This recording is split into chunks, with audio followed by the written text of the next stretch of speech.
1. Hi everybody, welcome to today's Greater Manchester Transport Committee meeting. Item 1, apologies for absence. Nicola, have we had any apologies? Just apologies from Councillor Warner. Okay. Thank you very much. Item 2, Chair's announcements. I've got a few announcements today. The following is a request made from the Bus Service Committee officers have drawn up a procedure for handling petitions. It sets out that petitions should be submitted to TFGM upon receipt and not delayed until the next meeting of the committee, but that they should be acknowledged by the committee at the next available opportunity. Once finalised, the procedure will be shared with members. 2. To note the appointment of Councillor David Mellor to the CLES, the National Organisation for Local Economies Board, replacing myself. 3. That all members are requested to complete their annual declaration of interest form emailed to you by Nicola. And 4. Urgent item of business 12 and 15 in Part B, forthcoming changes to the bus service report of Alison Chew in relation to the tender of contracts previously provided by North West Buses. Nick Roberts is to present. Item 3, declarations of interest. If any member's got any declarations, please return them to the Governance Security Officer at the meeting. Okay. Item 4, minutes of the GM Transport Committee, 14th of August. Can we move those to consider those for approval?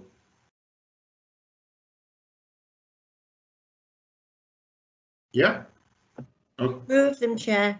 Thank you. So, has there anybody got anything to raise on those minutes?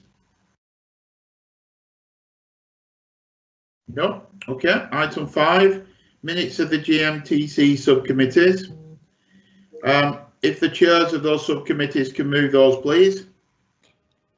I'll move the rail, Chairman. Rail and Metrolink. Okay. Agreed. Roger, are you there for bus? Yeah. Move the bus committee. Thank you very much. Has anybody got anything to raise on those minutes of those meetings? No? Okay. Now, I'm going to bring forward item 8, our pass pilot update, because, well, we've got a young person who'd like to speak on it as well. So I'm going to bring in Rose, who's running the project, and I look forward to hearing the update. Rose?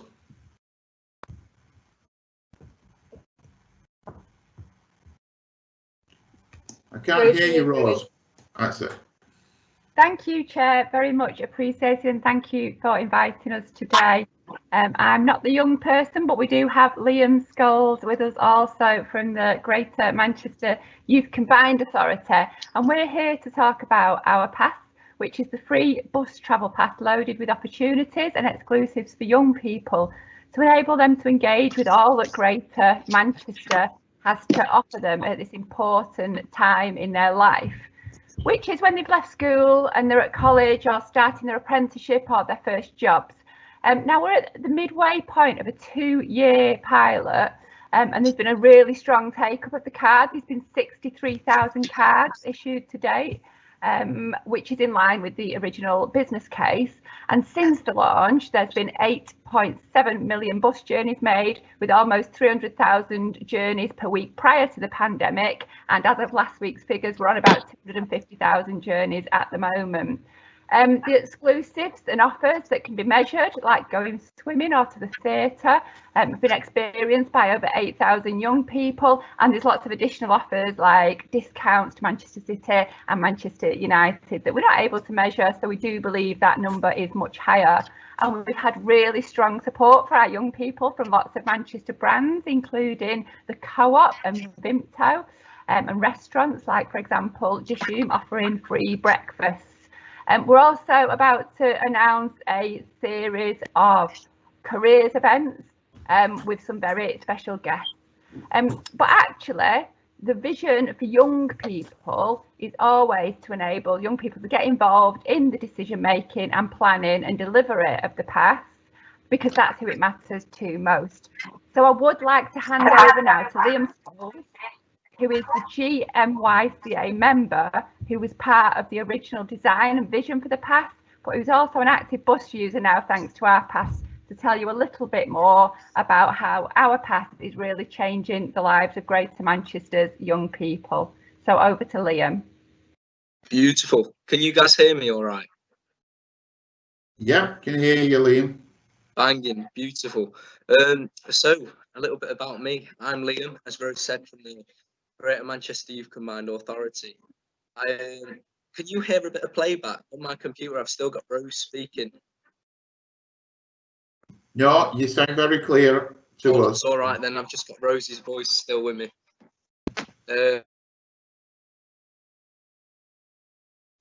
Liam, if you reduce the sound on the live, then you'll just be able to hear yourself.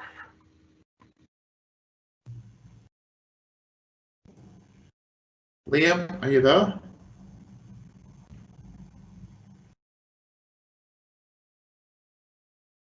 No. Hopefully we can catch up with Liam in a short while if he can manage to get reattached. Rose, have you got anything else to say on the project?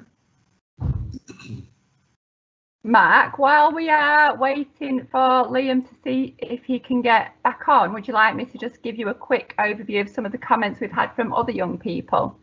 Yes, please.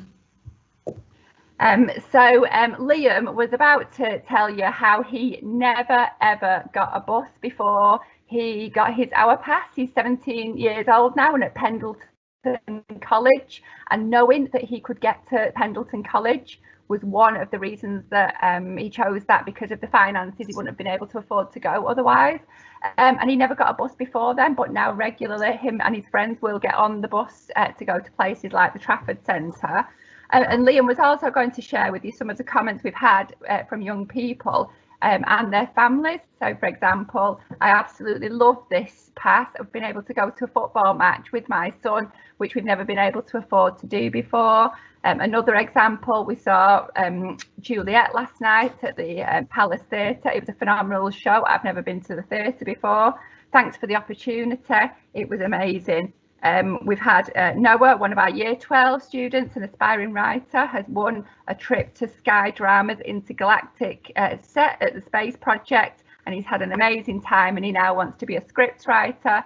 I love this. My son has never ever been able to go to a basketball match before, and now he really enjoys the sport. So lots of really incredible feedback from our young people, and I know from first hand that it's making a big difference to a generation of young people that I know we're all having a hard time, but young people at the moment are having a particularly tough time.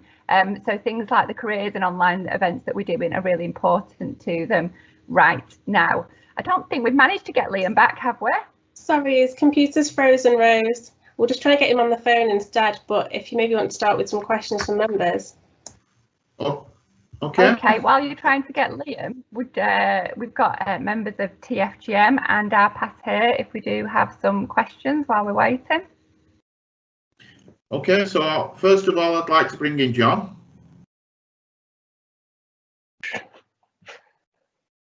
Thanks, Mark. Yeah, it was just a question about how we can evaluate the number of journeys that are now taking place. We've just heard some anecdotal evidence that this has allowed some people to use the bus that have never used the bus before. Is there any way of actually evaluating the number of extra journeys that are either predicted or estimated in relation to the take up of the pass?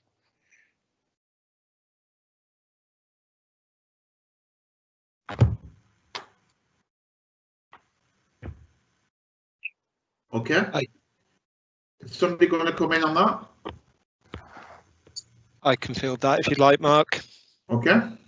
It's Gareth Turner from Transport for Greater Manchester. So in answer to that, Councillor Leach, we undertook a baseline survey with young people prior to the launch of the project, and that was used to inform the business case. We've done a subsequent survey over the summer, obviously somewhat affected by the coronavirus outbreak, but it's still given us a good amount of information in terms of being able to understand the shift in how young people have travelled and the journeys that they're making. Equally, we have the quantitative data from prior to the launch of the Hourpass pilot and subsequently, some of which is set out in this report. So it will be a combination of those two data sources that we use to do that evaluation. Thank you very much for that. I believe we've got Liam back. I can see him. So Liam, would you like to just come in a second, please?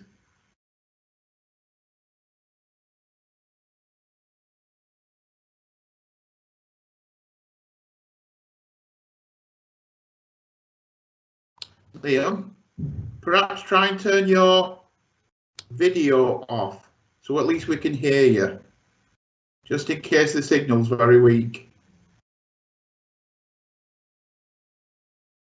No, okay. So I'll bring in Richard. Did you want to raise an issue on that? Yeah, I just wanted to ask, I'm interested, how did Liam find out about it, and whether sort of, you know, the kids are finding out about it and how they're finding out about it. Well, hopefully Liam will be able to answer that beforehand, but can you come back on that, Rose? Yeah, sorry, we're having a few tech problems. Was the question, could you repeat the question for me, Mark, please? Yeah. How did Liam find out about it, and whether... So basically, Rose, how do the younger ones find out about the scheme? So there's lots of different ways. Obviously, when they are finishing school now, they are given the information. Obviously, it's been a bit challenging this year with the GCSE results and schools finishing, so it wasn't as effective as we'd hoped it would be this year in terms of getting the message out through schools, because the schools were closed. But the take up in this second cohort was much faster and higher than in the first year, when people were just trying to find out about it in the first place. So through the schools and the colleges enrolment packs, we do advertising with TFGM on all the bus stops. We've got a really strong social media campaign, and also we do events and roadshows in schools. So again, it's really challenging at the moment because we've not been able to do that. But like I say, the take up for this current cohort is on target at the moment. But there is a big message still to get out there to young people that this opportunity is available. And so we invite everybody to follow us on Hourpass GM on our socials, and please help us spread the word. And don't forget, Richard, the younger ones tell themselves, they tell each other. So, and they're really good at that compared to what we like, thankfully. So I'm bringing Shah next. Shah? Thanks, Chair. My comment or question is with the bus travel. A wonderful scheme for young people, giving them more opportunity to move around within Greater Manchester, whether they are doing apprenticeship, training, or in further education.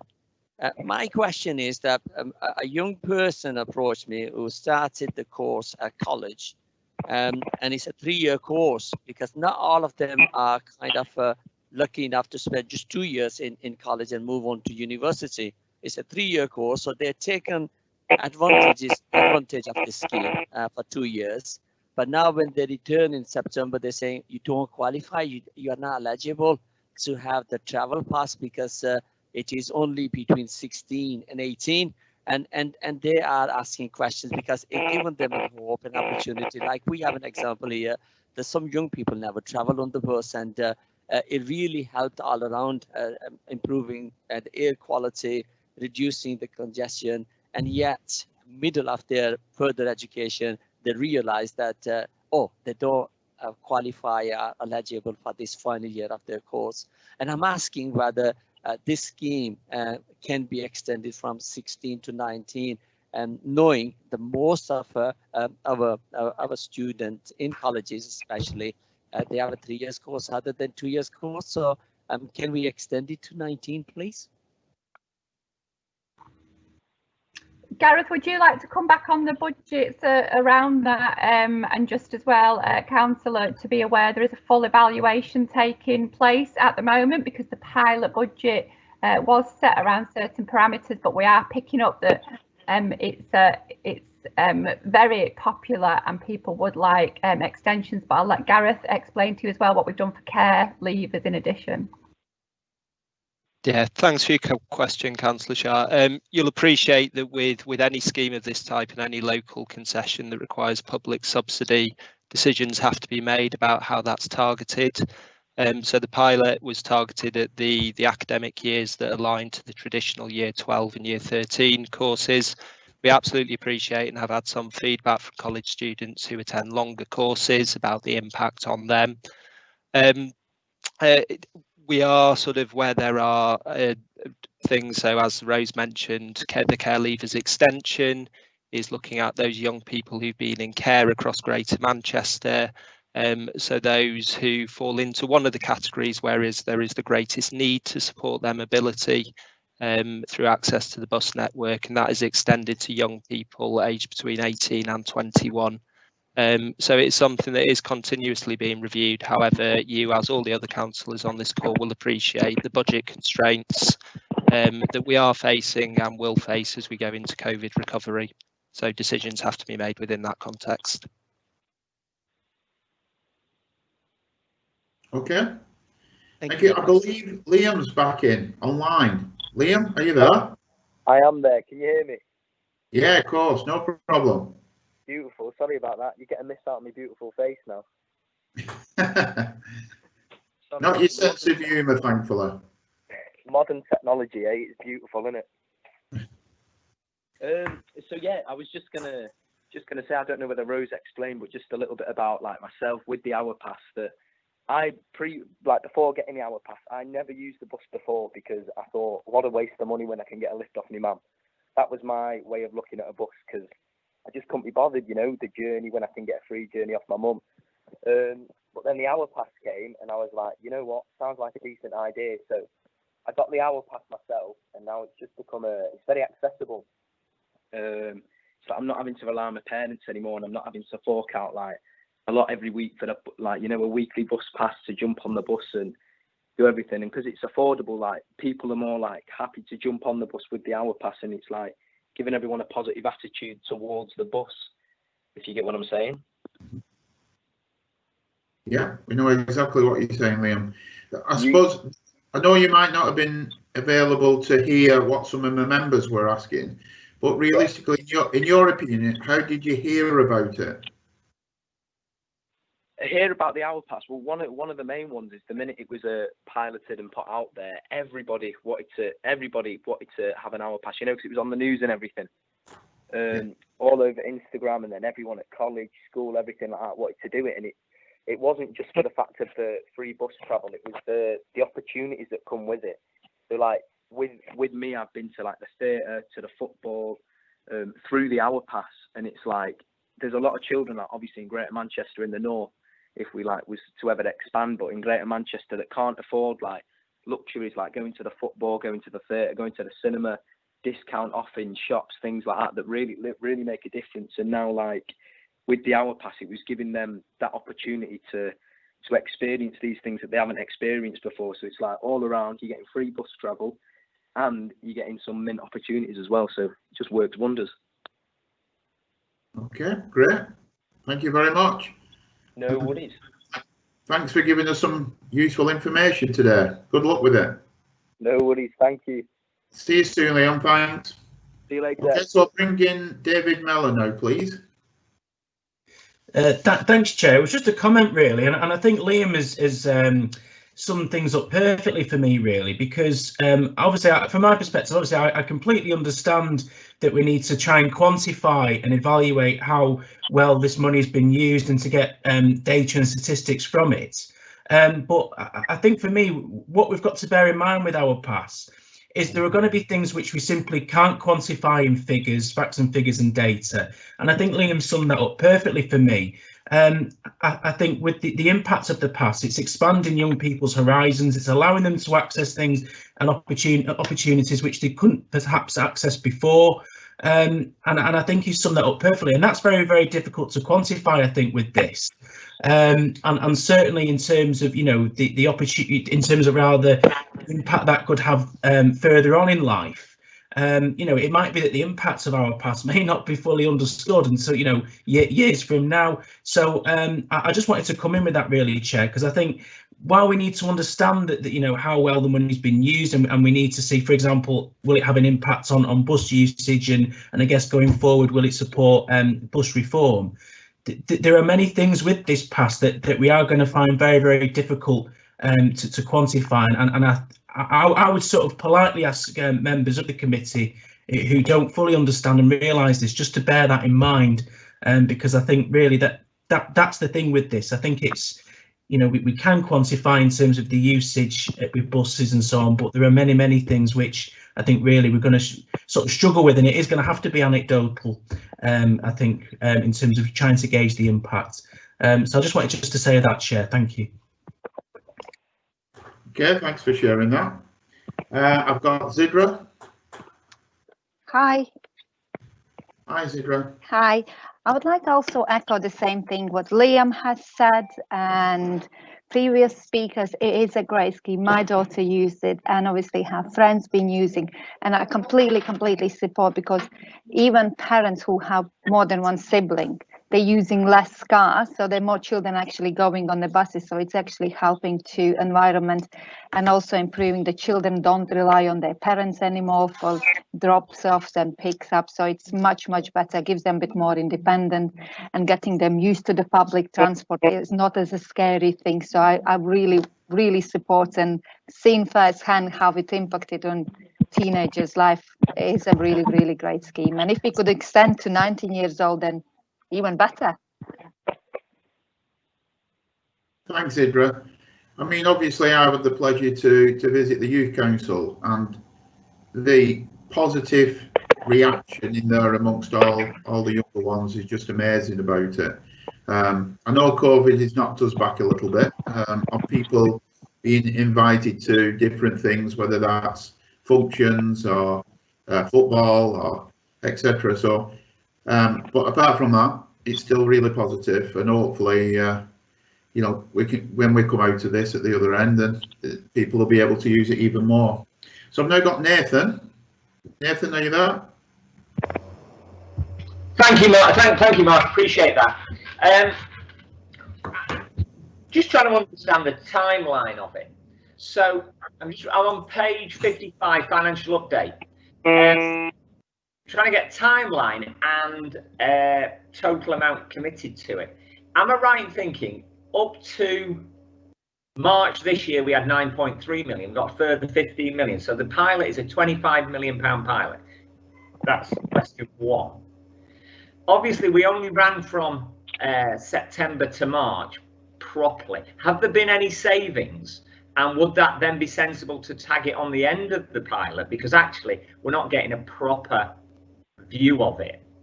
And am I right in thinking we've got we've got 11 months to run on the existing pilot, or does it finish in March?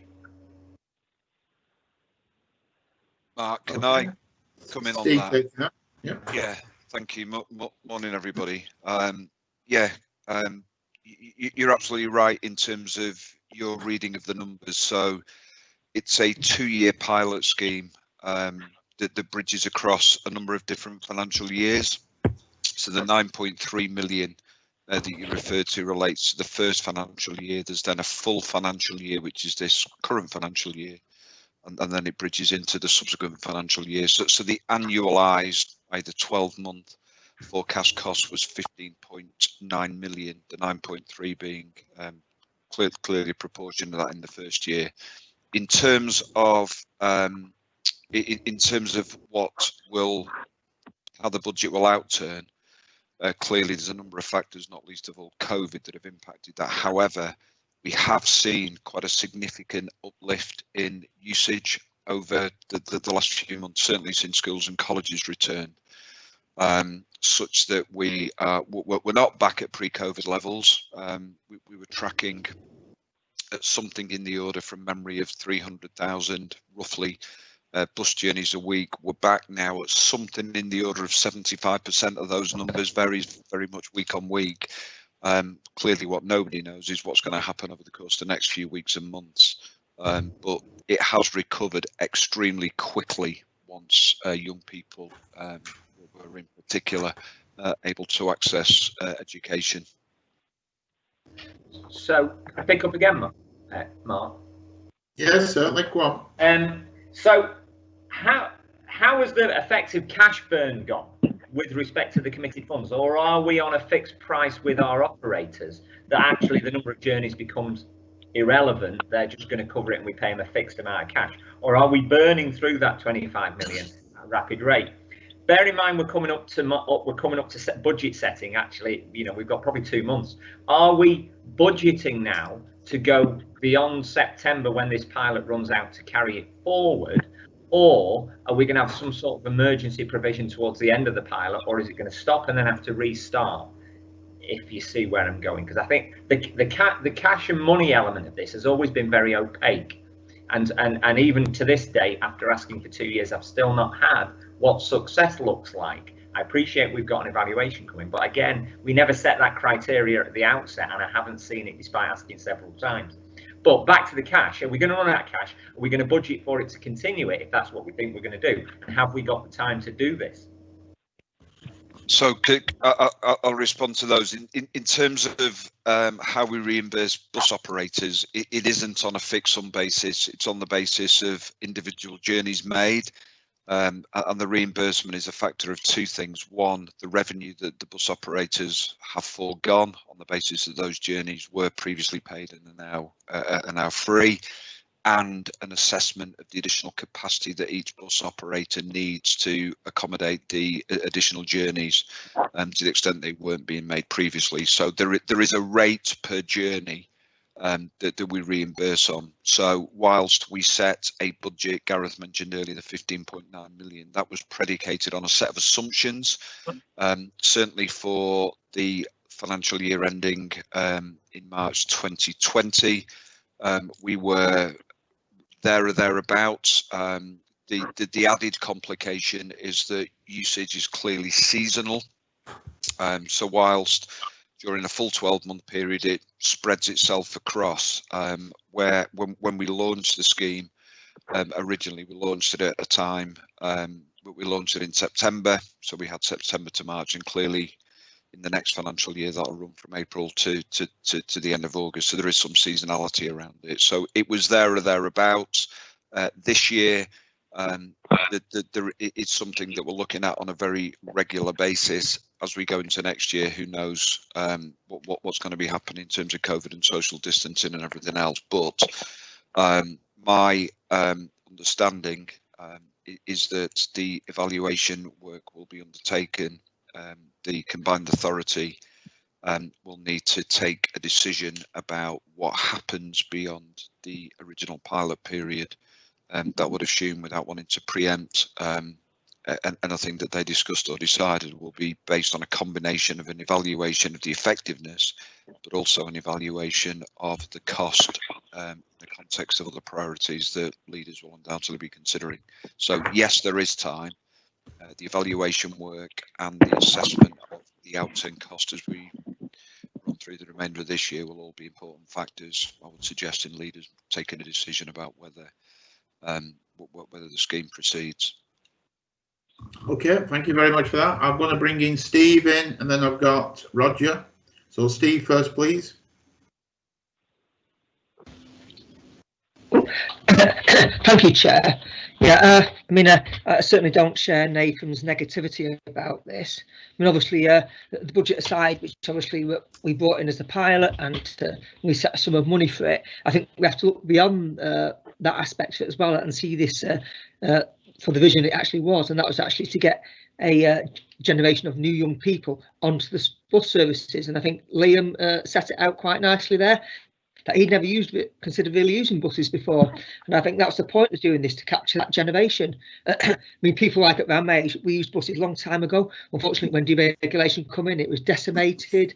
Whilst we do use public transport now to a degree, I don't use it all by any means, certainly all the time, especially not at the moment, of course. But I think the problem is it's to get that young people into the thought of using public transport, which was never there for them for a long time. And I think if we can capture that young generation, then they won't need to go out and look at their own transport and buy their own cars if they know they can get used to doing that. Hopefully, when we do the next phase of actually a bus franchising, that'll bring the services back, which actually will piggyback on the back of it and actually put the service in place there. But I think this is great. I think particularly in a year when we've had COVID and it's decimated a lot of things, I think there's a heck of a lot of people still using it, and the take-up is still quite phenomenal to me. So I think it is very successful. Obviously, there's things that we need to look at and see and tweak and so forth. But I think from this perspective, actually seeing this as a sort of long-term project to get people back on public transport, I think that is one of the real successes. And I think that's what we have to do, is we cannot just see it from a monetary perspective. We have to sort of see it, looking down the road, actually getting that next generation back on it and using public transport. I think that's one of the key priorities to actually our overall transport proposals over the coming 5-year plan, and that fits in really, really nicely with that. So I think, far from any negative, I think this is fantastic. So I'd like to place my thanks to the team that's been doing this work, and obviously I look forward to the updates on it and actually how it works and some of the outcomes of it. But I'm sure it's going to be very positive. Thank you, Chair. I agree, Steve. Roger? Yeah, I was a bit surprised what Nathan said, because he didn't say anything positive. He just asked lots of questions, and then he said, if I got him right, the whole business is not transparent. Well, I disagree. I think it is transparent. But what I do accept totally is that since the pandemic, then everything's a bit of a question mark now. In other words, how can any of us answer what's going to happen in the future or the budget when we're not clear exactly how the kind of budget local authorities or TFGM are going to get? So it's going to be a very difficult time. But what I love about this is that it has got a big take-up of young people, and that's exactly what it was designed to do. If you don't get young people using buses, then we're not going to move forward. And as a transport authority, as we've always said, 80% of public transport journeys are by bus. But there's always been a weakness at the younger end, because there's lots of younger people who literally don't use the bus as often as they should do, and I think this has been great. The only other thing I would say, there's a chart in here, I'm just trying to find it now, which is talking about the various local authorities and the take-up. Now, correct me if I've got this wrong, but it looks like Manchester are topping the chart with about 75% take-up. If you like, and then it goes through the various authorities. Now we're all going to home in on our own local authority, but I think we should make sure as councillors that we send that to all our councillors and say, how can we get the take up higher in our own local authority? Because as you can see, there's plenty of scope for Manchester, who are at the top, to do more. And there's certainly a lot more scope for the rest of us. So I hope all of us will encourage take-up. And when it comes to the budget, dare I say, budgets are about priorities. So is your priority to get young people on public transport, or isn't it? And if it is, well, then let's hope that we can find ways of finding the money to improve it. Because, Mark, I know we can't give answers to these things yet, but it would be lovely if we could extend this our pass beyond the current age group. I would love to be able to do that. Okay, Rose, do you just want to come back on that? Yes, please. Thank you, Chair. Yes, on the different areas and different take-ups, as you all know, each of these local authorities are very different culturally, and that's no different with young people. So as we are able to, obviously with the challenges of the pandemic, it's not been as fast as we wanted just yet, but we're recruiting a series of young Our Pass ambassadors that are going to go and spend time in colleges and really get under the skin of what it is, why. For example, I know Councillor Sean Fielding has already tasked us on this because Oldham's quite low, and there's been some anecdotal evidence about where the trams are, but we really want to understand what's going on, so we'll be sending young people into schools and colleges to find out more as the final part of this part of the pilot. I think Liam wanted to come in and say a word. Liam? Yeah. Is that all right? Yeah, sure. It's just on because we were having quite a nice conversation, and then it went on about money, and then when money's mentioned all the time, people go negative, people go positive. I think in terms of with the Our Pass, where we're at now, I understand we need a budget, we need things like that, but it's about looking past the money and looking like towards the opportunities for young people, because like I said, I did the Convention of the North, and when I was there was like knife crime, things like that, all this with young people, youth violence, where we've got an opportunity here where we can get rid of most of that. And then, so we need to look past the money and just go, it's working, it's helping, let's keep on it. Okay, well said, young man. Well said. So, I'm looking, anybody else? No? Okay. Thank you very much for that. I'm going to move on now. Cheers, Liam. Good luck with it. And thanks a lot, boss. Keep it up. Thank you. Okay, moving on to item 6, GMTC work programme. Gwen? Thank you, Chair. Within members' papers is the work programme till the end of the year for both the main committee and the subcommittees. So members are invited to propose any new items for inclusion. Okay, has any member got any items? I think we've worked quite hard on that over the last few months. Nathan? Thank you, Chair. I've been doing a bit of work on the side with our council on the clean air zone. I don't know if it's TFGM. I have just been struggling for forums to actually ask questions and get answers. Could we have that as a piece of work, either just after the consultation finishes in 6-8 weeks' time, before the decision is made, so we can actually query it really, with both at scrutiny level at GMCA and even at this level. And okay, to be fair, I've only been on this committee a year. There hasn't been that scrutiny at all. It's bubbling along in the background. Simon, do you want to come in on this? Yeah, certainly. Thank you, Chair.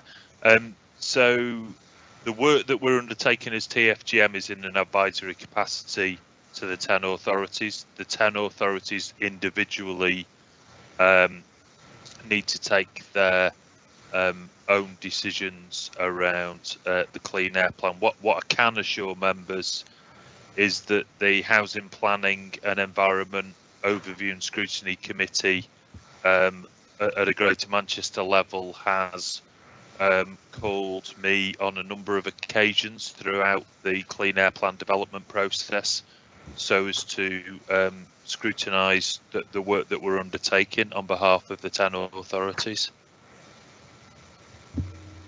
Chair? Yes? It would be interesting to know how many times in the past 12 months that committee you're referring to there has been quorate. The last time I checked, the bulk of the scrutiny committees at GMCA level had the bulk of them had not been quorate for effectively since November. So although people have asked those questions, it's just not getting a valid, considering we're talking about 500 square mile. It may not be our remit, in which case it's not our remit, you know what, I'll go elsewhere, but it is transport. And I'm arguing that we're not getting to ask proper questions in a public forum. Nathan, I think the best thing to do is take it up with your local council as well as. So realistically, they're the ones who are inputting into it, and then it's reported back to us on the transport point of view. But definitely, if you've got any problems where you don't think that your membership within your local is attending those meetings, then please take it up privately with your local council. I'm going to bring in David now. David? Thanks, Chair. It was just to raise a quick point.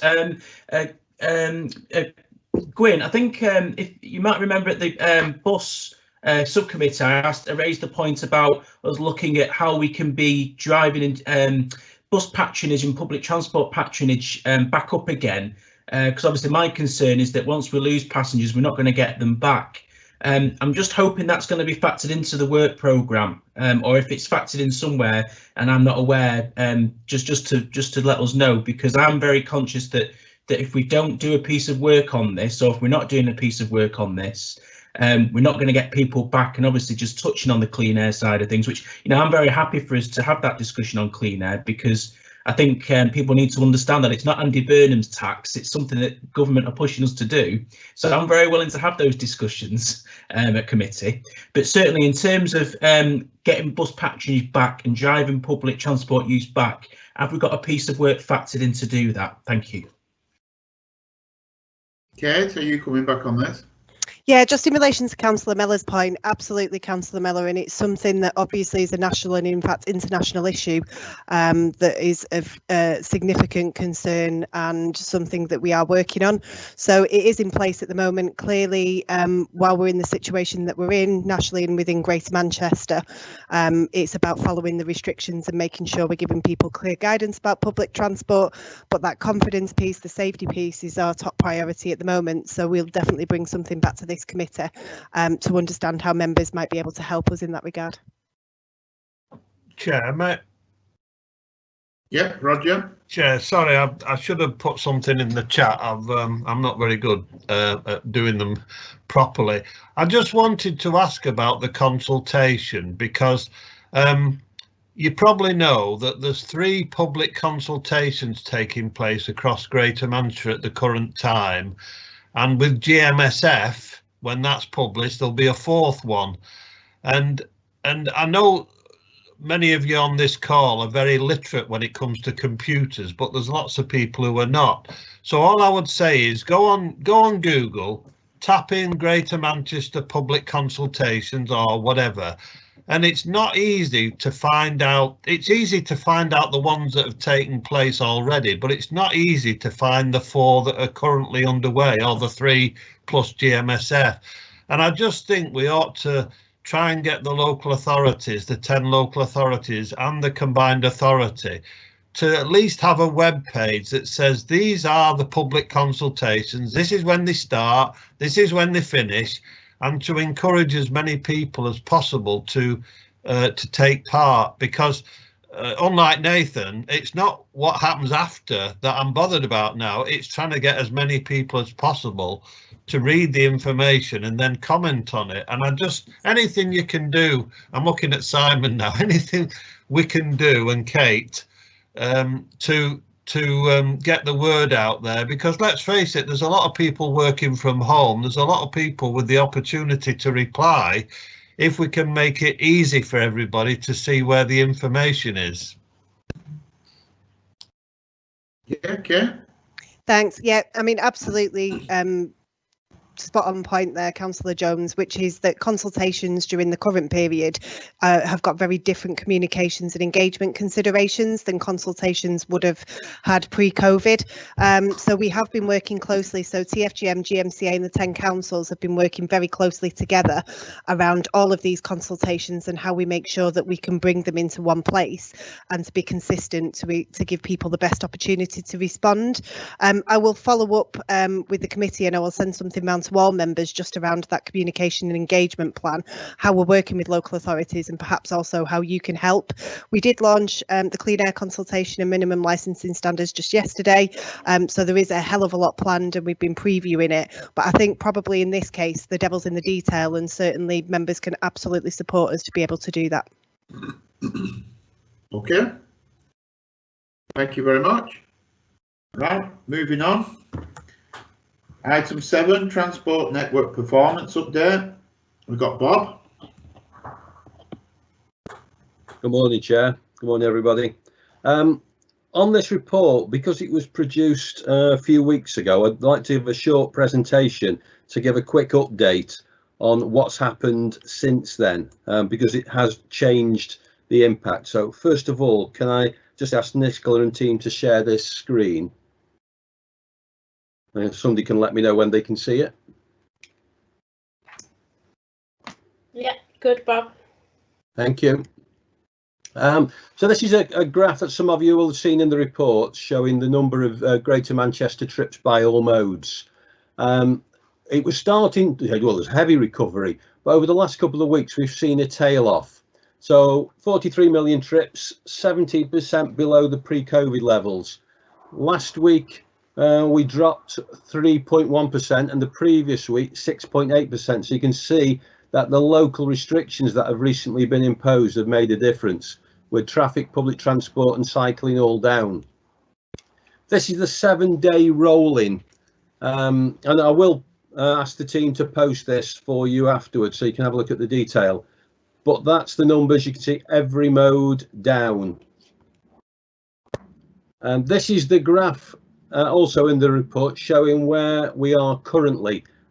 Mainly cycling above the line, and bus and Metrolink and rail below the line, as well as highways now approaching. So things are starting to flatten, but in the Metrolink and bus area and rail, we still have some way to go. The week saw the greatest reduction on bus happening on a Saturday. Metrolink, we had an improvement in social distancing as the numbers come down. That allowed us to be able to socially distance on the trams a lot better. Rail patronage fell, but the greatest fall on rail was on the airport services, 17% compared to the previous week. Highway traffic was mainly due to fall at the weekend, as was cycling. Cycling was also subject to an element of inclement weather. One point that it's worth pausing on is face coverings. We've had a reasonable compliance, 80% on bus, rail 80%, a bit higher on some of the longer routes, and Metrolink has certainly improved to the last report. What we have found is that school children are continuing to have a low compliance rate. We are working with the education establishments to try and to influence both ways, as well as doing days of action on the stops, on the interchanges. And you can see that we're getting about 20 to 30 inquiries through the contact centre, people complaining about compliance issues. And that, Chair, is an update since the report was produced, but happy to take any questions on that or the report. Okay, at the moment, I've got John Leach who'd like to ask a question. John?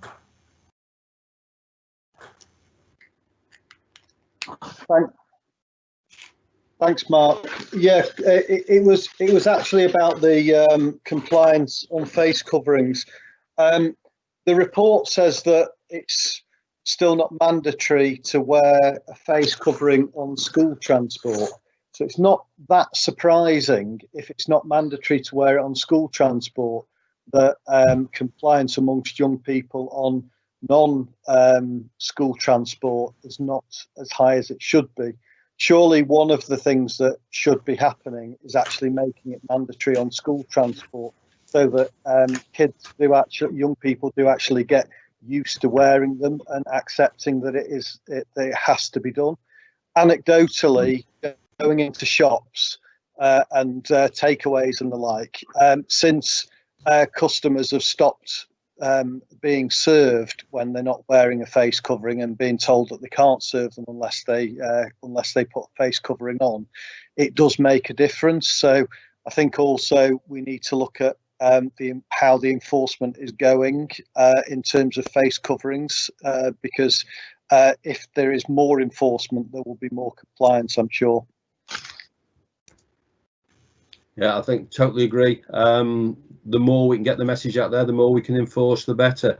The days of action have been a good success, but it drifts back when the police, when the travel safe officers aren't present. We've got to educate in a lot further and deeper way. Okay. Steve? Thank you, Chair. Thanks for the update there, Bob. That was actually quite helpful and quite interesting. I always look forward to seeing those later as well.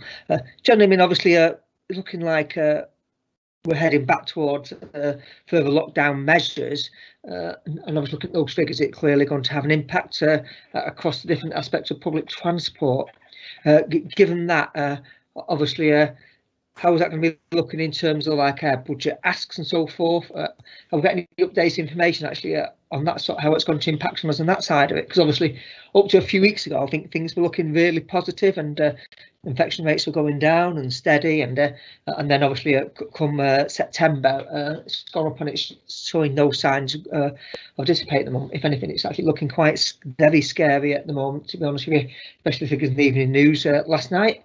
So I think I'm obviously concerned about the levels of patronage and obviously and financial impact it's going to have on us and obviously the operators. Thank you. Yes, thanks, Councillor. At present, particularly for the bus, rail and Metrolink, we are receiving short-term funding from the Department for Transport, and the indications are that will continue in the short to immediate future. Okay, Roger. Yeah, thanks, Mark. Bob, that's what I really wanted to ask you about, because I think you probably accept that if we've got short-term funding, whether that's for rail or Metrolink or bus, and the patronage, for example, might be say 60 or 70% of the normal, then the bus operators only in the last week have written to us all to say, do you know what will happen if the government funding reduces while we're at lower patronage levels? We'll end up having to cut a lot of bus services. Now, I think we can discuss that more when we get to the bus services subcommittee, only because the operators will be there online and we can give them the opportunity to comment. Now, the only trouble is I got the impression that the letter from the bus operators was more about franchising than it was about anything else. And I don't think we should comment on that at the moment, because it's just not appropriate for our committee to do that. But it's very appropriate to ask bus operators about the financial position that we find ourselves in. So on rail, they get direct grants from the government. Metrolink is in a similar position, except it's more short term, I think, than the rail. And when it comes to the buses, I just wanted to ask you, are you as gloomy as the bus operators about the future, especially if the government grant ceases? I'm not gloomy, but it's going to be difficult. The main thing is that the department continue work with us to get the funding, because without it, we will lose services. And I think, in fairness to government and the department, they recognise that, and that's why they're putting certain measures in place at the moment. But until we get the check in the post, so to speak, we've got a lot of work to do. Okay, thank you. Nobody else is asking to speak, so I'm going to move on to item 9, impact of road safety schemes. Have we got Peter Bolton there, please? Hi, Peter. Hi, morning, Chair, morning, everybody. So this is a report that comes regularly to committee. The purpose of the report is to inform members about the impact of historic road safety schemes that were funded or part funded by what was the Greater Manchester Casualty Reduction Partnership. It is now called Safer Roads Greater Manchester Partnership. So in terms of a little bit of background, the partnership manages any surplus money that is available following the delivery and administration of courses that Drive Safe deliver on behalf of Greater Manchester Police, which is part of the National Driver Offender Retraining Scheme. Between 2013 and 16, GM partners were invited to submit applications for funding to deliver road safety schemes. The funding was in addition to their existing investment in road safety, so it supplemented money that districts were putting into road safety. Following a legal ruling that was made from 2017 onwards, it was decreed that any surplus funding could not be used for capital funder schemes, and could only be used for revenue-based schemes. So what we're looking at as part of this report is investment in the years from 2013 to 2016. Monitoring of the individual schemes is done by the delivery body, which is usually the GM districts, the local highway authorities. And what we do is at programme level, we assess the safety benefits that are then calculated within the programme application year. To do this, we need 60 months of pre and post implementation data to ensure that we're comparing on an equal basis. We follow the DFT's recommended approach for assessing the value of collisions prevention, and we then assess what is the benefit to cost ratio, and that effectively means the value for money of the investment that has been made in the road safety measures. And as I said, we've done this for the financial years running from 2013 through to 2017. The report contains a full list of schemes in Appendix A. Although we don't have a full 60 months of post-implementation monitoring data for the schemes within each programme, what we are able to show is that in each of the years, we are achieving a benefit to cost ratio of in excess of 3 to 1, which demonstrates good value for money. And certainly in the early years where we've got more data, we're up to 7 to 1. Also in the report, Appendix B is details of the revenue funded road safety schemes that are being delivered at Greater Manchester level using the surplus money, as I talked about earlier. Happy to take any questions, Chair. Okay, I've got Zidra.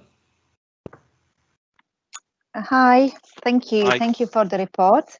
It is obviously it's good that quite a lot of things are happening, but we believe that road safety is absolutely tiny compared to the scale of dangers on the roads, given the numbers of deaths and serious injuries there are, not even mentioning the people who are afraid to go out because of the danger, and then also a number of children who are staying indoors because parents wouldn't let them out on the streets. In July, HMICFRS published a report about the road safety nationally. Is anybody looking at the report or has any comments? Thank you. Thanks, Councillor. We do look at the reports and perhaps a regular report on road safety in Greater Manchester is on the agenda. Perhaps we need to look at when that report comes through, and that will consider all aspects, including national reports that have come out. So we look at the forward plan and see when the appropriate time to bring a report on road safety in Greater Manchester would seem the most appropriate thing to do. That's okay, Chair? Yeah, it's fine. I've got John. Thanks, Mark. Yeah, I have to say I was a little disappointed with this report. I was expecting to see a bit more detail about individual schemes. I realise that the individual local authorities would want to look at the schemes that they implement and that have had their money put in, as well as TFGM money. But I would have liked to have seen some of the schemes, certainly in the 2013-14 list, which clearly have exceeded the 60 months. Because according to the report on Appendix A, they've averaged 58 months of post-implementation. So I assume that a number of those schemes have actually exceeded the 60 months. So we could have had a bit more detail on those. Because my biggest concern is in relation to the sort of things that we can't any longer fund, and to see whether the revenue as opposed to the capital schemes are actually the most cost effective and beneficial in terms of reducing accidents and reducing injuries and deaths on the roads. Because actually a piece of work that showed that the capital schemes that we're funding were actually far more cost effective and beneficial than the revenue schemes would actually be good evidence to then go back and say, well, hang on a second, we're being told we can't spend money on capital schemes, but actually you only have to look at these schemes that we have funded to show that this is more beneficial. So I just want, just really a plea for some additional information on the schemes that have reached the 60 months. and to make a comparison between the capital spend and the revenue spend, so that we can actually have an assessment on which has been the most effective, or what kind of revenue schemes are more effective than others. Because while this gives us a lot of detail, it doesn't say, well, Operation DICE was a big success, as opposed to safety and sustainable travel on the B6393 wasn't. It would be good to know what works and what doesn't. So going forward, we're providing the money for the schemes that are the most beneficial. Okay. Certainly we can. Peter? Yes, thanks, Chair. There are some schemes, Councillor Leach is right, there are some schemes that we do have the data available and we can do further analysis. Traditionally, some of the schemes that are funded in years 2013-14, for example, didn't happen in that year, so it's not a complete picture. But as Councillor Leach said, some have got the data that we could do a fuller evaluation. We can do that in future reports. As I said, this is a regular report, so we can try and draw out from in future reports that analysis that Councillor Leach is seeking, whether there is more benefit in using capital investment rather than revenue investment. But obviously there is then the challenge that how we can use the NDOS funding to do that, which obviously is a decision that's been made by the legal courts. Okay, Howard?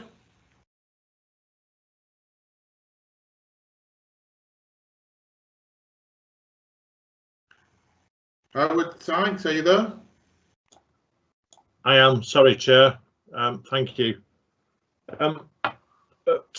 Two questions, really, I suppose, which is part of this. In one of the summary bits in the introduction at 2.4, it talks about how we don't provide drive safe courses since 2016 to anybody outside Greater Manchester Police. Is that, just asking, because that's had an impact on funding for such projects as this, is that our decision? Is that the decision of other police forces? Because if that's a potential income stream, do we need to just have a look at that, or have I misunderstood what it says?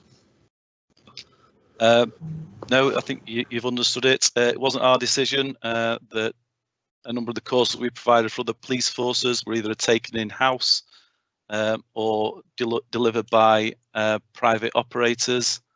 We have put forward tenders for other police forces over the number of years and not been successful. We will continue to look for opportunities of doing other drive-safe courses, other NDOS courses for other police forces. So could I just ask off the top of your head, what's the quantified, approximate financial impact of that since 2016? Is it £10,000? Is it £100,000? How much is it annually a year? I couldn't tell you, Councillor Sykes. Is that something you could get back to me on? Certainly, it's the report, financial report on safe roads and drive safe comes to this committee on a yearly basis, but the particulars of where we stand since we've not been doing other courses, I can come back on. Okay. And then the other thing is what this report, and it might not cover it, is that I'm particularly interested in is the speed camera, which is also funded via this stream as well. There seems to be not anything reported about that, and what I'm particularly concerned about, which I have spoke about before at this committee, Chairman, is the way into that, that there's not any elected member accountability about it and what the criteria are, and I'm just wondering, that's all part of funded via the Drive Safe as well, as I understand it, and where do we pick that report up? Is it a future one? Am I right to raise it here or whatever?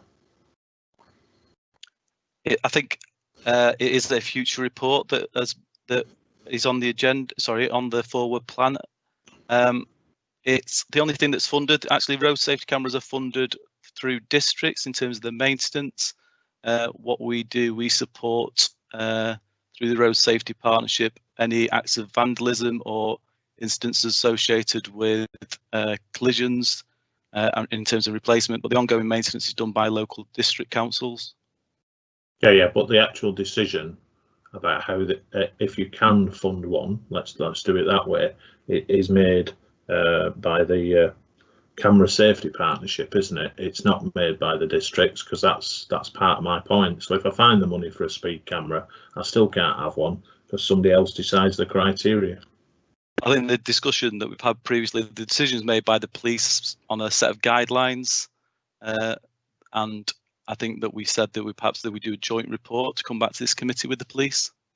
Okay, and can you just remind me when that might be? Then I'll show up. I think it's in the forward plan, Gwen.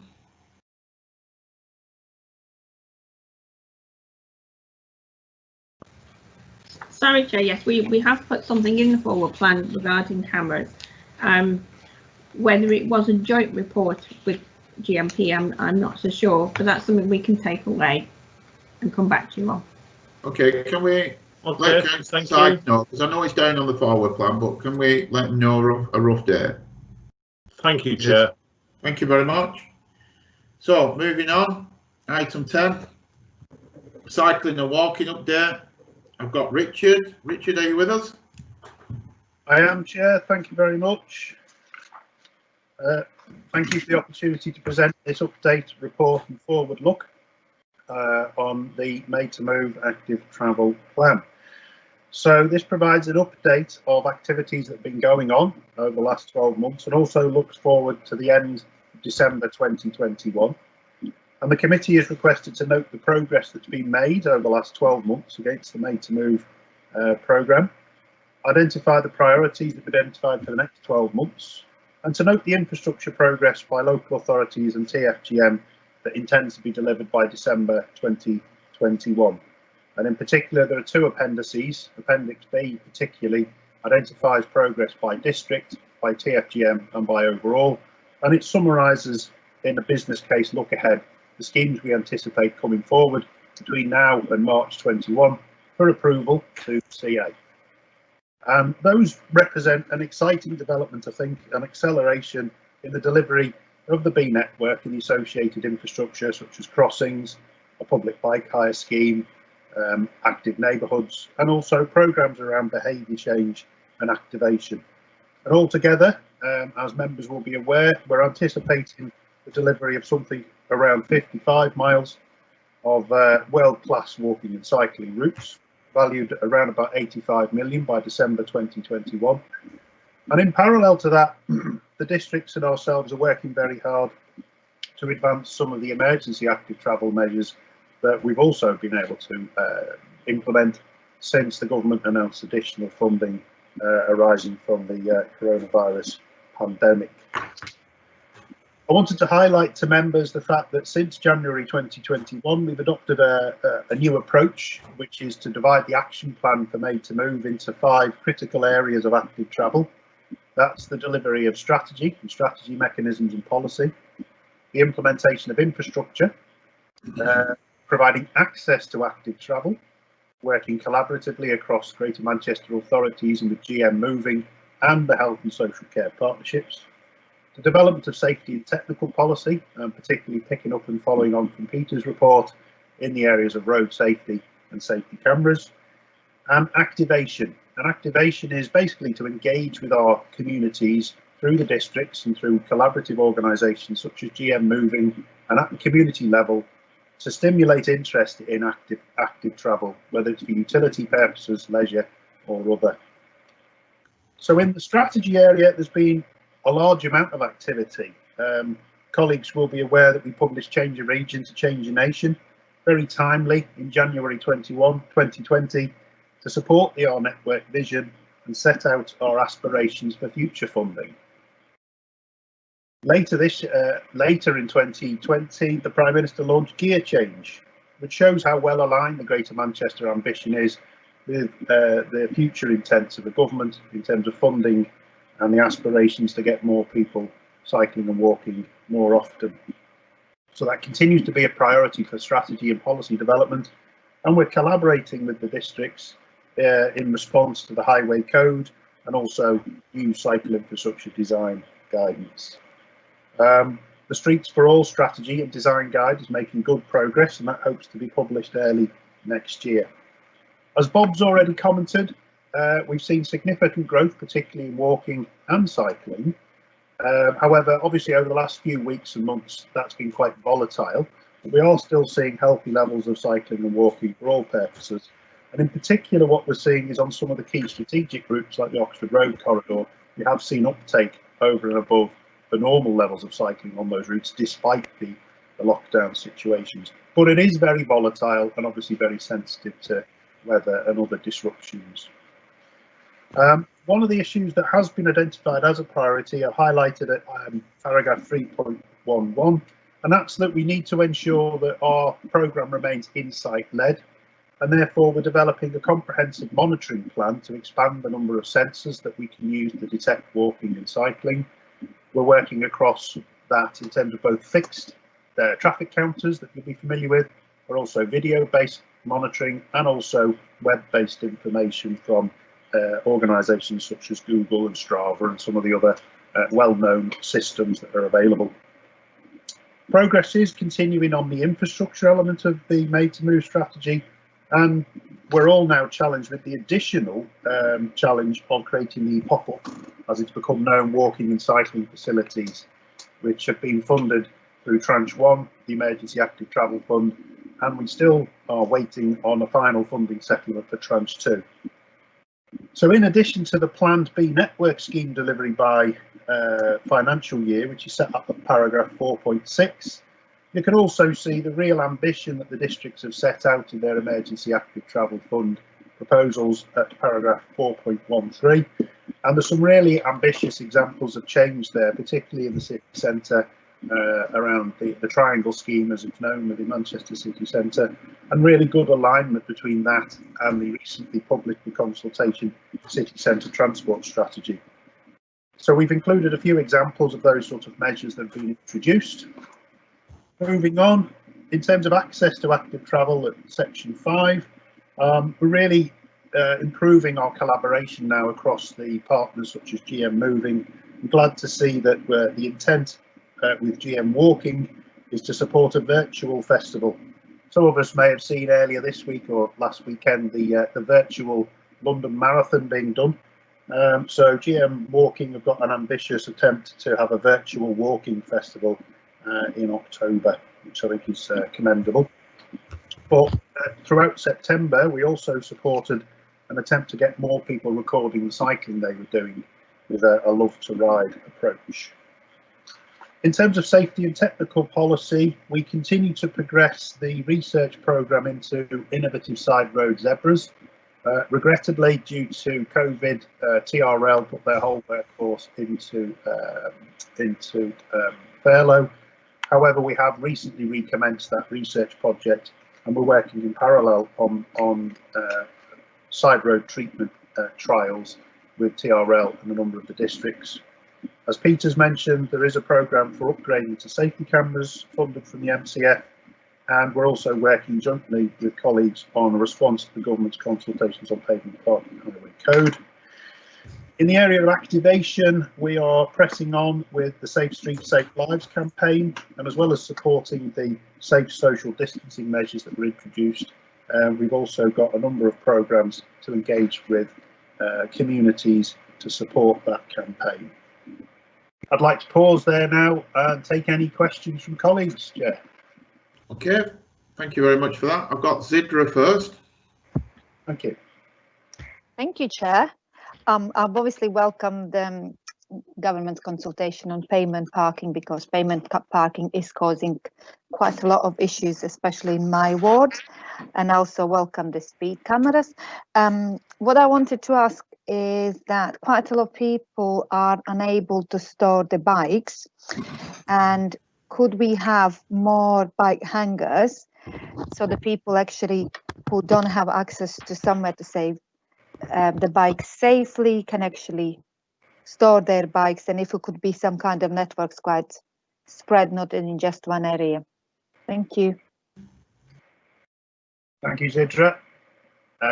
We don't have a public parking proposal in the programme at the moment, but it is something of considerable interest, and we are investigating options to improve both destination parking and home parking. Absolutely. Okay, Angelika.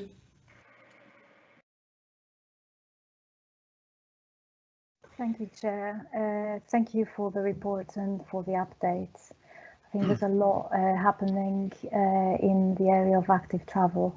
I think the team has done really, really well in the areas that are around stimulating interest, as well as the areas around publishing a vision and what is the aspiration for the network.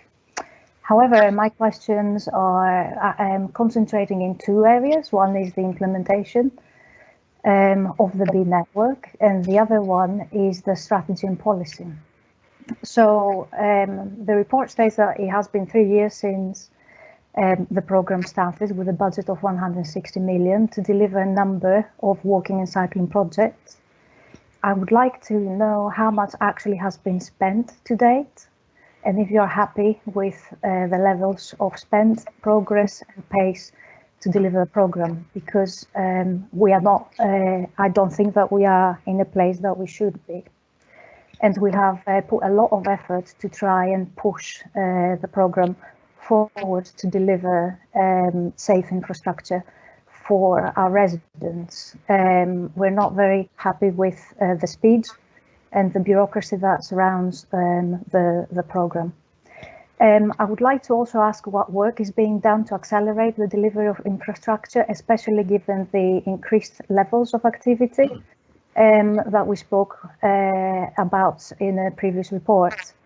And then also, how many miles of actual infrastructure has been delivered in the last 3 years, and how you will progress and also step up delivery, and what are the changes that you're making to the program that will make you confident to hit the targets that you've got under 4.6, because you're alluding to an increase of what I believe is 2,100% in terms of delivery of mileage. So there must be some significant change that you are planning in terms of managing and administering the program, which I certainly welcome. Secondly, with regards to strategy and policy, the B network identified points and areas where upgrades are needed, desperately needed, I have to say, in our network. Exercise that was done around about 3-4 years ago. Now, under the coronavirus pandemic, people's travel habits have significantly changed, and travel behaviors and partners have changed, and you know a lot about that. So I wonder, have you had any thoughts in terms of looking again at the B network map to upgrade it and perhaps prioritize in terms of what activities we're going to be delivering or seeking funding for from the government? And also, is it in fact the B network map that the government is using to assess bids, or do they see as any way of representing the network that Greater Manchester wants to deliver? Because my understanding, especially around emergency active travel, is that the DfT is not using it, and in fact they're using a map that was developed by a professor from Leeds University, which misses entire districts as a starter. So it seems that the priorities are being set by number 10 in terms of our active travel ambitions, and I hope that TFGM colleagues are challenging this. So the other question that I have, and to finalise, what work is being done to put us in a position to bid for the 2 billion, which has been announced by the government in the future on active travel in the priorities that Greater Manchester and all of our districts and colleagues want? Thank you. Thank you, Angeliki. On the very final, last but one page of the report, it sets out the MCF total spend at the moment. That doesn't include EATF, but the total reported scheme spend is 12.6 million. The total spend to date is 15 million. The current approved spend is just over 48 million, 60. So a significant proportion of that is approved, and you can see the distribution of approvals in each borough and within TFM. various charts that are set out in Appendix B. In terms of delivery, yeah, I think any of us would have liked so far. So it's in the handfuls of miles of network. So by April 2021, we would see 4 miles of network. But it does dramatically accelerate over next year. And on the very last page of the report, you can see the 6-month look ahead, the business case submission process that's set out based on what the districts are telling us they're going to submit. So that's not something we've superimposed. It is very challenging, but I just wanted to reassure yourself and other councillors that we are geared up to support that whole programme, both in terms of reviewing designs and also assisting colleagues to get through the business case process. In terms of acceleration, it is a real challenge. It doesn't, to be honest, surprise me massively. There's been quite a long precursor to the start of this process because it is a very challenging programme. You know, now with emergency active travel, we have more than 100 schemes that the 10 boroughs and TFGM are attempting to deliver. So it's a very large and complex programme, and quite rightly that does mean that there's comprehensive elements of public consultation. But I am confident that the districts, provided that we can hit the timescale set out on the very back page of this report, are fully committed to that level of programme. Obviously, COVID itself and the ongoing situation in Manchester, not just in the UK, causes challenges for us in supply and resource and process. And we're having to learn very rapidly how to adapt to those environments in terms of consultation. But we are committed to working very closely with each borough and wherever possible, tailoring our response to support the borough as appropriate. So, for example, at the moment, we're examining the resource distribution across all of the boroughs to see whether there's areas where we can bring more help to one or other. I'm trying to go back in my mind on the remainder of the questions. Oh, in terms of the future funding bids, I think Greater Manchester is in one of the better positions nationally. We did submit the Change of Region to Change of Nation support report timely. Simon's probably better placed than me to comment on the overall comprehensive spending review outcomes, and obviously we do expect something from that in due course. But in terms of our position, Greater Manchester is very well regarded by central government in terms of its ability to deliver, and that's a credit to all the boroughs and colleagues within TFGM. And in terms of the context of the emergency active travel, it is correct to say that the government were using a thing called the propensity to cycle tool and using that to identify what they believe to be the best corridors for treatment. So we are obliged to make use of that tool, but we are able to present our own evidence, which we certainly did, and certainly particularly in tranche 2 of the emergency active travel fund bid, we submitted a very robust case for the schemes which the district brought forward. And I obviously just want to thank colleagues in all of the boroughs for the efforts that their officers put in to produce that bid. We were successful in achieving 100% of our allocation at tranche 1, and I think the proof of the pudding in tranche 2 will be how close to our 100% allocation do we get. I think that's a good indication of how confident government are in our proposals. I think that covers most of Councillor Stoyer's questions. I've got Warren.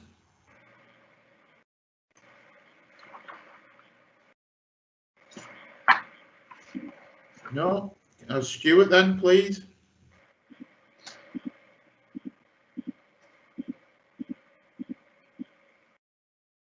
Stuart, are you there? Mute now. Sorry, apologies. Can you hear me now? Yes, Stuart. Yeah. Thanks, Chair, and thanks for the excellent report. Are you upside down, Stuart? Well, possibly. Right. I'll take my picture away. We're starting on the tranche 1 proposals now, and I mean, as you know, these were implemented mainly under temporary measures. We can judge the success of the schemes by the number of cyclists which use them and the increase in volumes of people going along them. But how do we evaluate public acceptance of schemes because up to now I've just been inundated by quite toxic emails from people who are objecting to the schemes. And I mean, in Bolton, the schemes we have implemented have been quite light segregation measures, which in our view will increase road safety both for motorists and for cyclists. Thank you. Yeah, thank you. I mean, it's a really, really pertinent point, and certainly what we're seeing both nationally through national travel surveys and locally through the GM surveys that were done throughout the sort of the hard lockdown period. The recovery survey really did reveal that many people wanted to see these things coming forward, but I think the devil's in the detail on local consultation. And I think it is also a question of, I think another colleague mentioned before, how do we ensure that our engagement really hits the mark in terms of what the purpose of these things are, you know, and getting over the message there's not a war on one particular road user or other, but it's actually there to provide this healthy environment, a great place to grow up and get old, etc. And how do we balance the arguments about use of the road space that's available in favour of different modes? So it's a very pertinent point.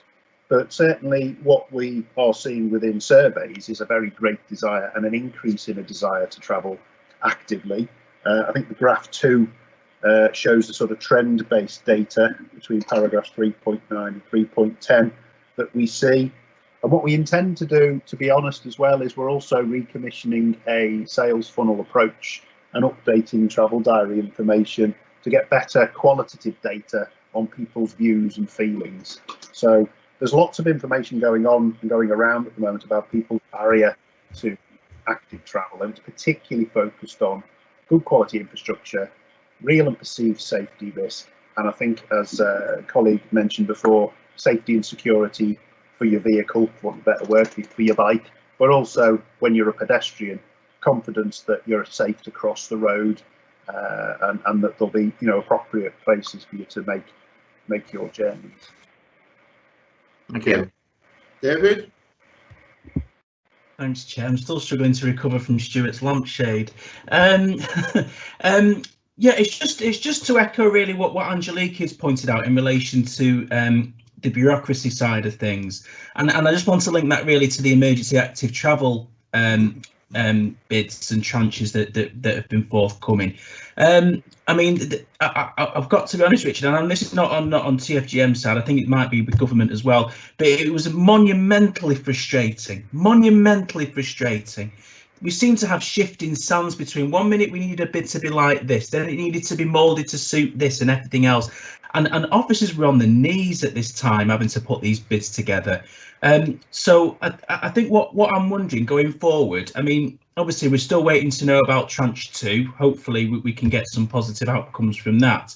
But if any other emergency active travel funding is forthcoming, I mean, who knows, it might not be now, that might be it. But if any is forthcoming, can I at least have the reassurance that from the get-go we will have clear priorities and guidance from the beginning that we know officers can work from, and then we're not going to have this issue of things shifting and whatnot, because that's been the real issue for me with this, because we've just not known exactly how to tailor our bids to support what we want and obviously what Greater Manchester more widely would like. So that's the only thing I just wanted to raise, just to see that we've got that clear plan if any comes about. Thank you. Yeah, thanks, Councillor Mellor, David. I mean, I couldn't agree with you more. As you know, I mean, you and I had a long heart-to-heart conversation about the challenges of the EATF. The delay in the Department for Transport publishing the actual follow-up guidance about what the bids were supposed to be for was an immense frustration. I think it was at least 3 and if not 4 weeks between the announcement and the guidance. And in that time, quite understandably, officers went off and did the best they could with the available information. But unfortunately, as you know, we then had to apply a non-locally derived criteria. And as Councillor Stoyer points out, there was the pressure from the DFT to use the alleged propensity to cycle tool. Now, whilst the propensity to cycle tool is an interesting academic piece, it doesn't necessarily tackle what we know on the ground locally and what you and your officers know locally. So there is a happy balance we have to strike, juggling the plates that the DFT give us to spin and also meeting local aspirations and needs. I think in the balance of the bids we've now made, we've got the balance right, but you're absolutely right. The pressure on both district officers and TFGM officers at that point was very, very challenging. I'm glad to say, actually, I think we've come out the other side of it with a real sense of togetherness and purpose, actually. So adversity often does that, doesn't it? Having said that, our challenge is now going to be this huge programme of business cases you can see till March 21, including from your own area, and an additional amount of, hopefully, something in the order of 14 or 15 million pounds in addition to that, which the DFT will expect to be delivered around about the same time. So there are challenges to come. My approach to that, to be honest, is I'm getting the team with colleagues in the districts to look at the recently published LTN 120 and the Streets for All design check, and we're going to produce, with colleagues through Transport Strategy Group and Highways Groups, some clear guidance for what does it look like, this environment we're trying to work in. So I agree with you, and that's one of the tasks that we've got in train at the moment. Mark, can I just come back in very quickly as well, just to make one quick comment? Sorry, I didn't mean to you know, run roughshod. I think the only thing I would mention as well in relation to the emergency active travel stuff is obviously the clues in the name into this is emergency measures, but equally there's been a real issue in terms of consultation with this as well, and I know there's there's got to be give and take with this, and obviously the clues in the name, as I said, but my worry is I've had members come back to me saying you've not consulted enough, you're not consulted enough. I go back and say, well, hang on, the clues in the name, but there's a real conflict there. And I think what I would welcome, obviously, not just in terms of the emergency active travel stuff, if tranches and if further tranches come along, the capacity to do more consultation. But I think what we need to think about going forward with all our cycling schemes is I think really we need a consistent approach to consultation right across the borough, maybe a toolkit of some kind or something like that. Yeah. And I think what we've got to ensure is that what I come back to, and I know there are competing pressures. I guess there's the really enthusiastic end in terms of of cyclists, who are very, very passionate, and then we've got the other end who are somewhat apathetic to it, and that's why I really welcome the comment on the sensors, because I think that data will help support what we want to deliver. But I think getting the consultation right on all this is so important and so crucial. Even if measures are temporary, if you put in temporary measures, you don't consult and then they go wrong, you've got to make that, you're losing political capital on it, in terms of what you wanted to do going forward. So I think we've just got to place consultation at the heart of everything, and I worry at times that could get lost, and we may be listening to one group ahead of another group, and we've got to get that balance, and we've got to make sure we bring as many people with us. Sorry, Chair, I just needed to make that comment. Thank you. No problem. Chair, happy to take that as a recommendation, and also just to pick up on that point about getting the design process understood more clearly. I think those two areas are really, really valuable comments that we've had from a number of colleagues on the call. Okay, Richard, I've got Warren and then Steve, and then I'm going to move on. Right, Chair, I'm not actually sure this is the right place to do this, but I'm going to hang it on anyway. I've had a complaint from constituent about the bike lockers on the Metrolink stations. And here you are, Richard, promoting cycling and doing everything you can to encourage people back onto bicycles. And yet here we've got Metrolink have removed all the bike lockers from the platforms, which is giving out a contrary point of view, really. And I just wondered if you've got any comment on that, or if there's anybody here from Metrolink who can comment on it. When the constituent of mine complained about the bike lockers being removed, he was told they weren't being used enough. Well, surely the answer to that was to promote them as we are promoting cycling, rather than just remove them. Yeah, thanks, Councillor. A number of them have been removed, partly as a trial to look at the issues about usage, but also to create a new hub in Ashton Town Centre to support access by bike to the college site as well. So myself and the Metrolink manager collaborated on that. What we did beforehand, though, was we did a survey of usage and also made sure that covered field stands were available at all the locations as an alternative. But happy to get into a correspondence with the particular particular complainant, if that's useful, Councillor Warren. Well, perhaps you could email me your details and I'll pass them on to him. Sure, that's fine. Okay, thanks for that, Steve. Thank you, Chair.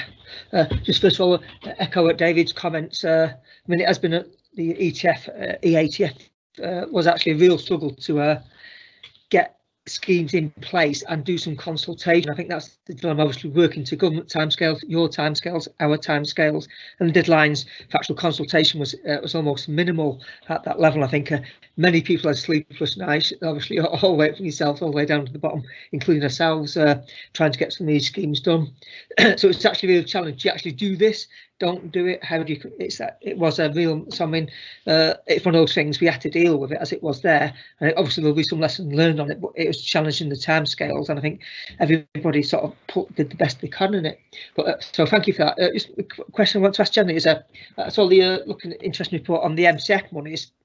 Be grateful at some point if we could have a more detailed breakdown where we're up to. Obviously, know this it's actually spent.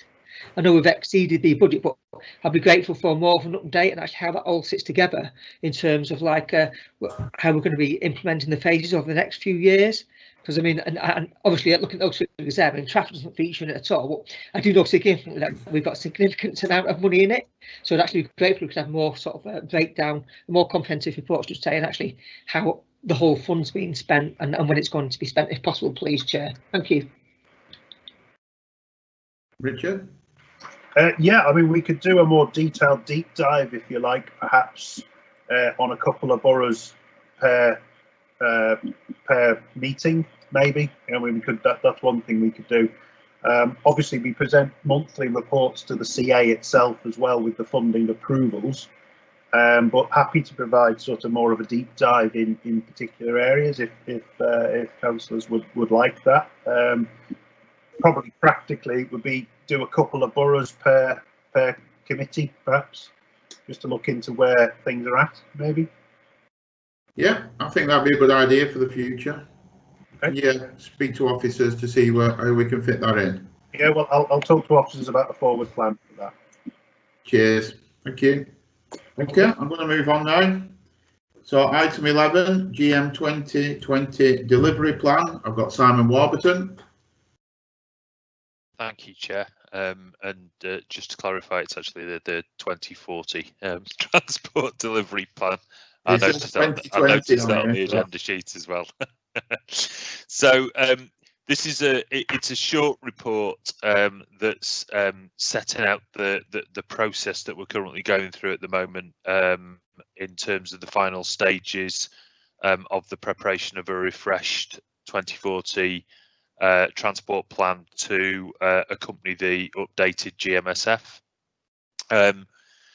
Members are obviously well aware of the approach that we took in preparing the 2040 transport strategy, which was agreed as Greater Manchester's local transport plan in 2017, and that approach has been very successful in supporting our work, in particular with government and the Department for Transport around future funding. So through that approach, we were able to initially work with the Department and Treasury around the creation of the Transforming Cities Fund, which of course Greater Manchester has already secured over £300 million from. And it was also instrumental in helping to influence government into the immediate pre-pandemic budget, where a commitment was made to a new cities transport fund and a commitment within that to work with ourselves as Greater Manchester as a pilot for the development of that fund, and we have been retaining a degree of ongoing work with officials around that, recognising that work now needs to be reconfirmed through the forthcoming spending review. I think importantly as well, what the strategy's also allowed us to do is to coordinate a pipeline of investment proposals with all 10 Greater Manchester authorities, and again that stands us in great stead in discussions with government and Treasury in particular, because we can be very clear as Greater Manchester where our priority lies. So the review work that we've undertaken has built on the draft delivery plan, which of course was agreed back in 2019, and also the Mayor's subsequent articulation of that delivery plan in the our network vision and the vision to move to a 50-50 modal split by 2040. What we have been focusing the work on since then is specific work with individual local authorities on their detailed investment pipelines that complement the growth agenda that they're setting out in their local plans and GMSF. And so the preparation of 10 local implementation plans, which are now currently going through the appropriate approvals processes at a district level. That will, excuse me, result in an updated documentation which we would bring to the Combined Authority at the end of November, and also to this committee in December. And in discussion with yourself, Chair, we're going to make an arrangement for a members' briefing session in November, so that members fully understand more of the detail that will be taken through to the Combined Authority at the end of November. So on that basis, Chair, very happy to take any comments or questions from members. Okay. Has any members like to ask a question? No? Okay, thanks for that, Simon. Look forward to the update. I'm going to bring in item 12, forthcoming changes to the bus network. Nick? Good afternoon, everyone. Thank you, Chair. First of all, thank you for allowing us to bring this emergency item to this particular committee at such short notice. Probably more about that shortly. I think those of you that attended the Bus Services Committee back on the 11th of September will be aware that we did bring a last-minute report to that particular committee as a result of some last-minute changes to the network in Tameside. That was as a result of an operator walking away from services after just 2 days, which caused major concern in that particular area. The 305, the 236 service stopped immediately. So we were asked to go away and look at the network as a result. And this report partly comes back with recommendations as a result of those. Incidentally, Chair, we wrote to the operator concerned, and we are yet to receive a reply from him as a result of those actions. We have received a reply from the Traffic Commissioner, but only an acknowledgement of the circumstances. So as you can see from Annex A, there have been a couple of commercial introductions that will ease the withdrawal of the 236 as a result of Hulleys of Baslow. We have reinstated the lost link that raised concerns between Danebank and Dentham, which should be good news for that particular community. And as a result of the withdrawal of the East Thameside local link, we needed to reinstate some services as a result of that. So they were the main issues that we had to address as a result of that committee that we raised on the 11th of September. There are some financial implications as a result of that, and we will report these in Part B of the meeting today. We also saw it as an opportunity to follow up on some contract changes. We felt it too good an opportunity to miss out on some changes we were doing in the Wigan and Bolton area that we saw as really positive. We have shared these with some Wigan members. We saw this as a means of simplifying some of the Wigan network, putting some extra services in the evenings and on Sundays.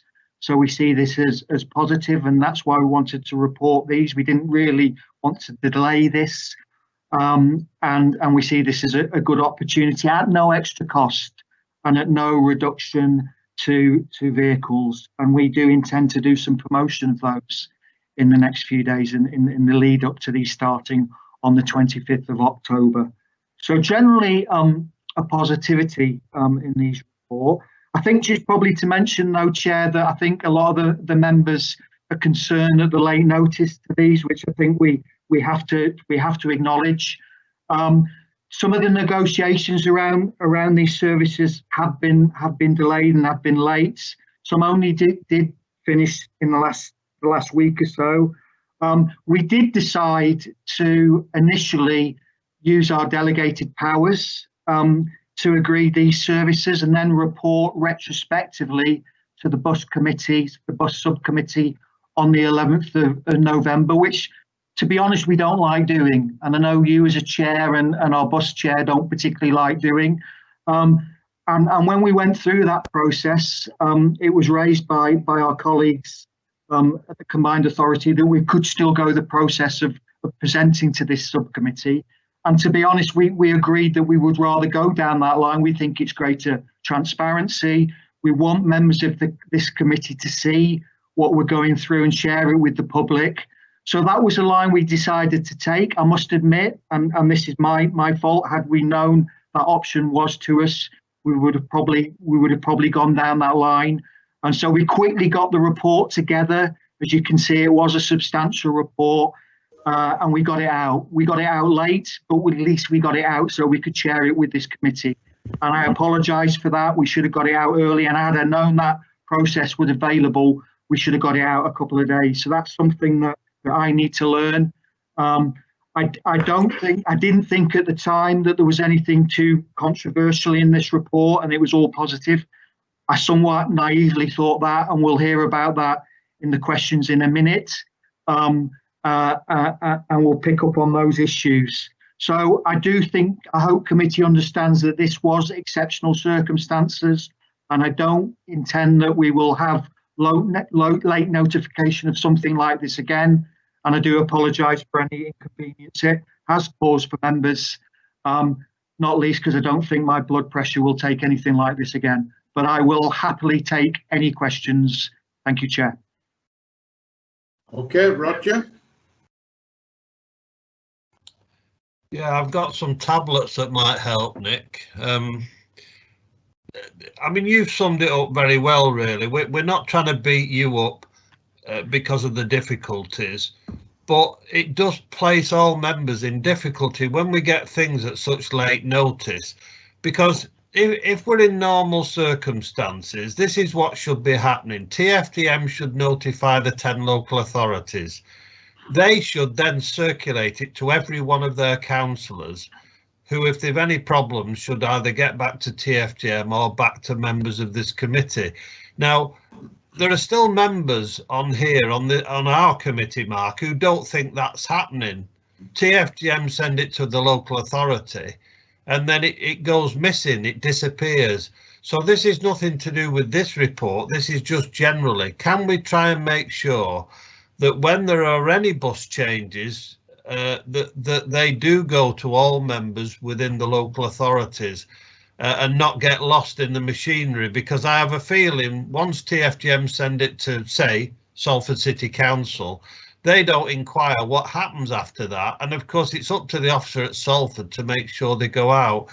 And secondly, I accept your assurances about the future, Nick, which is fine. And I do accept there's some positive news in here. So I don't think we're trying to delay things, but I just want to make sure that councillors feel, you know, they're getting a fair crack of the whip when it comes to the bus service changes. And let's face it, we may have a lot more coming in the next few months, the way things are going.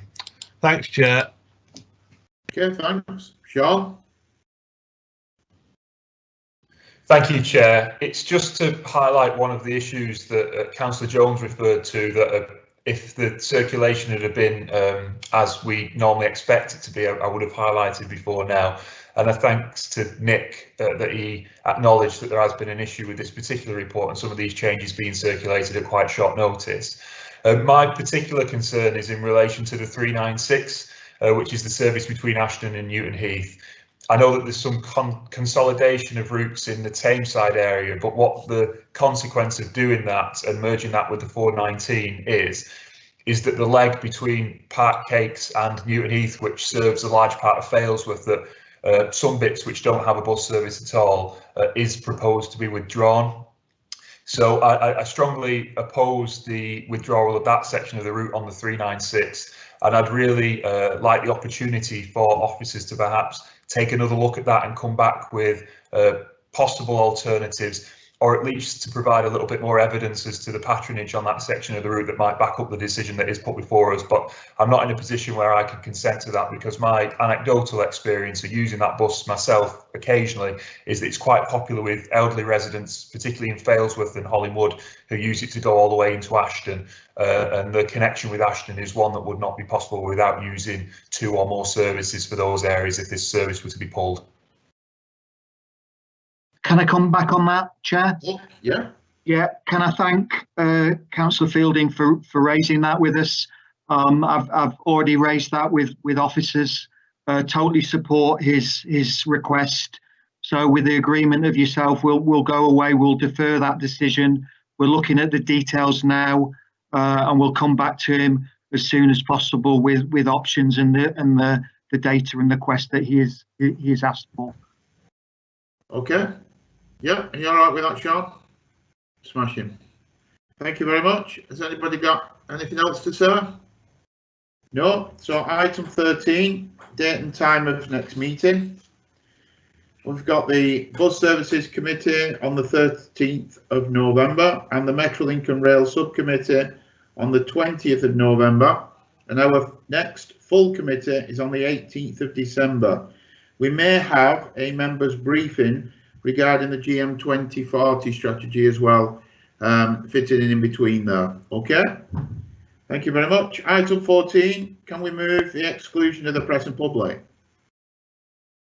Move, Chair. Okay, thank you. On doing that, I'd like to thank all